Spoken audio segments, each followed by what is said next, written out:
This segment of Naperville Sports Weekly is brought to you by the Daily Herald.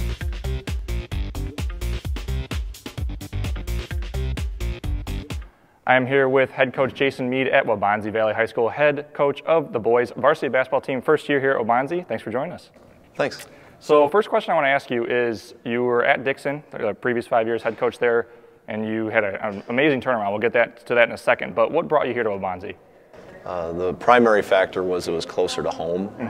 I grew up in Hoffman Estates, so it's a lot closer for me to be able to see my parents, for me to be able to spend time with family, things like that.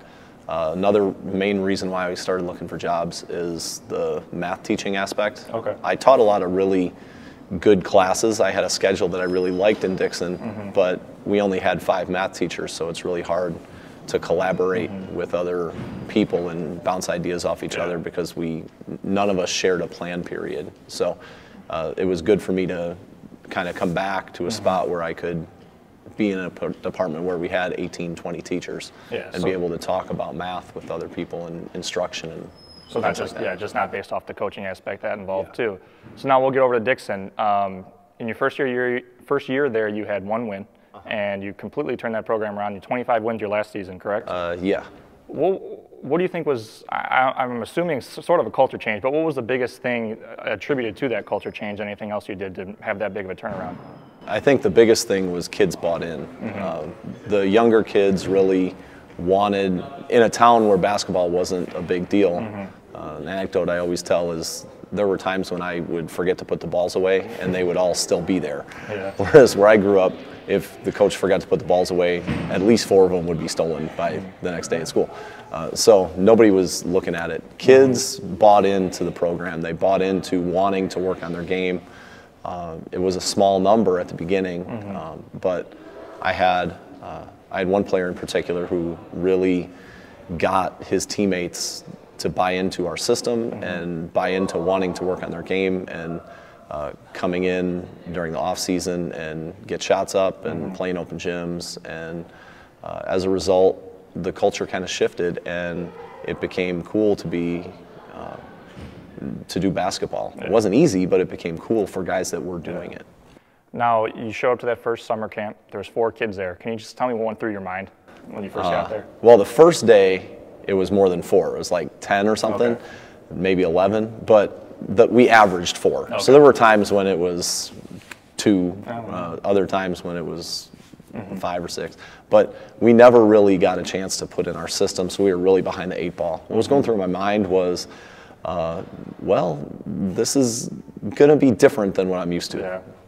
And it became something that I just kind of had to figure out how to engage with the culture that I was in and then change it so that it was something that was feasible for winning long term, but more importantly, just getting kids to buy into something and commit to something where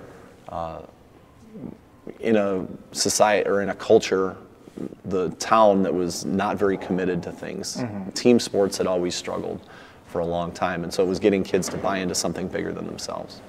Are there any similarities? I know there's a lot more students here than Dixon, but are there any similarities for when you showed up here that you're trying to, I guess, integrate into this team that you did with Dixon, or is it completely different with the personnel? In terms of strategy basketball-wise, or in terms of culture? In your culture, is it kind of the same thing you're trying to get across as you did at Dixon? Yeah, I think kids are kids. It doesn't really matter where they are. Just because there are more of them means that there's a little bit more selection in terms of there should be more depth at a school. You're going to have to be able to have more guys be able to compete in order to be able to compete in games, just because you're playing other schools that have 2,500, 3,000 kids also. But in terms of the way that kids are, pretty much they're the same. And so getting them to buy into something bigger than themselves, getting them to work together as a group, getting them to want to like each other and just care about each other and commit to getting better in a sport and getting better in the classroom and other things like that are that's my philosophy. And I don't think there's any rocket science to it. It's just what I forget who said it, but there was some coach, I was at a coaching clinic, and they said, it doesn't really matter what you do, but whatever you do, you have to do it well. And so my philosophy is we're going to do these things because this is what I know I'm good at teaching, but at the same time, we have to do them well, and the goal is to do that well in all aspects of what we do from when we wake up to when we go to bed. In your mind, how long should it take, or I guess not, does it have to take for it to be a failure, but how long should it take for a rebuild or whatever word you want to use to turn around to take place? In my opinion, it's already started.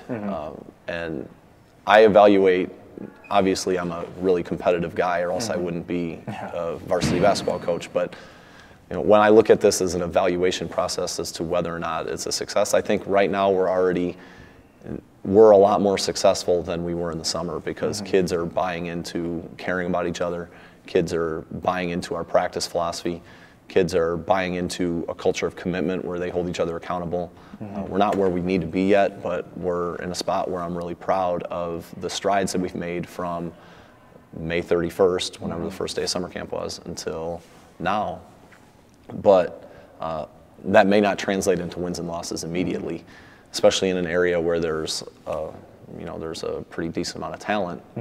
It may not translate into wins and losses immediately. Our goal is to beat teams that we should and steal wins from teams that we technically shouldn't beat.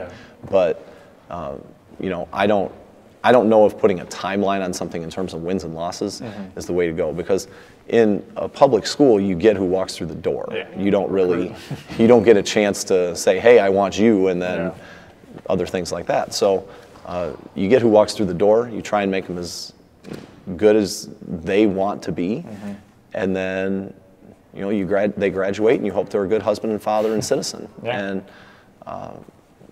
we want to win, but I think in terms of where I view success at this stage of my career, I feel like the first few months have been relatively successful.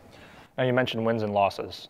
For the seniors, now let's say, it happened at Dixon, but let's hypothetically say it happens here, it's not turning into wins right away. How do you still get it across to those seniors to trust that process and not overreact? Because, you can understand as a senior, they want to win when they leave. How do you get that across to them?